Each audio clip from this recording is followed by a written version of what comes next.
ஏடா பறிக்கிற? நீ மட்டும் தான் மறிப்பியா? நாங்களும் மறிப்போம். நானும் தான்.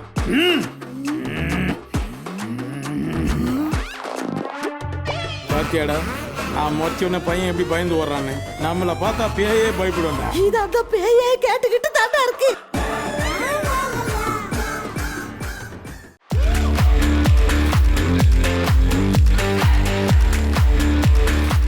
இன்னைக்கு நம்மளோட பாக்ஸ் ஆஃபீஸ் நிகழ்ச்சியில ஒரு அருமையான மூவி ரிவ்யூ நம்ம பார்த்துடலாம். நம்மளோட பாக்ஸ் ஆஃபீஸ்ல ஹரா படம் பார்க்க போறோம். இந்த படத்தை பாத்தீங்கன்னா கோவை எஸ்பி மோகன்ராஜ் மற்றும் ஜெயபிடியா ஜெயஸ்ரீ இவர்களோட தயாரிப்புல விஜய் ஸ்ரீஜி இவர்களோட இயக்கத்துல உருவாகி இருக்கு அப்படின்னு சொல்லலாம். இந்த படத்தோட ரிவ்யூ நம்ம பார்த்துடலாம்.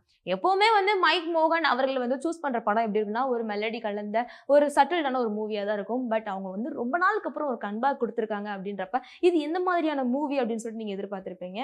அதை தான் இப்ப நான் சொல்ல போறேன். இந்த மூவி பாத்தீங்கன்னா ஒரு த்ரில்லர் கலந்த ஒரு ஆக்ஷன் மூவி மாதிரி இருக்கும் அப்படின்னு கூட சொல்லலாம். இதோட ஒன்லைன் ஸ்டோரி என்ன அப்படின்னா, மோகன் அவர்களோட மகள் இறந்துருவாங்க.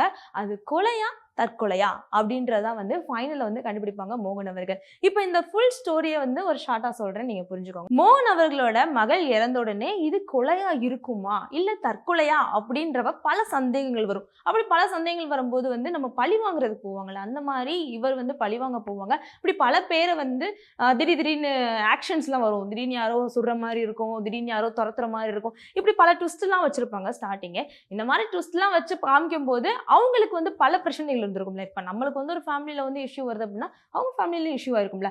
அந்த மாதிரி மோகன் அவர்கள் அவங்கள பழி வாங்குறதா போகும்போது அவங்களுக்கு பல இஷ்யூ இருக்கும். அதனால மறுபடியும் என்ன பண்ணுவாங்கன்னா மோகன் அவர்களை பழி வாங்க வருவாங்க. இப்படியே கதை போய்கிட்டே இருக்கும். இவங்களை அவங்க பழிவாங்க, அவங்க இவங்களை பழிவாங்க அப்படின்னு சொல்லிட்டு கதை போய்கிட்டே இருக்கும். இதுல லாஸ்ட் என்ன அப்படின்னா இவங்க கொலையா இல்ல தற்கொலையா அப்படின்றத லாஸ்ட் கிளைமேக்ஸ்ல கொண்டு வருவாங்க. இந்த கிளைமேக்ஸ்காண்டி இந்த படத்தை பார்க்கலாம் அப்படின்னு கூட சொல்லலாம். மோகன் அவர்கள் எப்பவுமே படத்துல பார்க்கும்போது செம்ம ஸ்மார்ட்டா இருக்காங்கப்பா, அவ்வளவு அழகா இருப்பாங்கப்பா, ஒரு காதல் நாயகன் மாதிரி இருக்காங்களேப்பா அப்படின்ற மாதிரி தான் நம்ம கண்ணோட்டம் அவங்கள பார்த்துட்டு இருப்போம். பட் இந்த படத்துல பாத்தீங்கன்னா தாடிலாம் வச்சு ஒரு ஆக்ஷன் ஹீரோ மாதிரி நடிச்சிருப்பாங்க.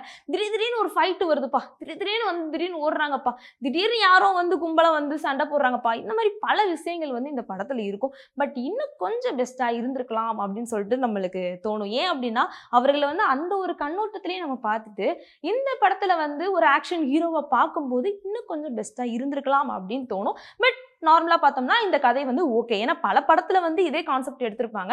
மகள் இறந்துருவாங்க, அதை பழி வாங்குறதுக்கு போவாங்க.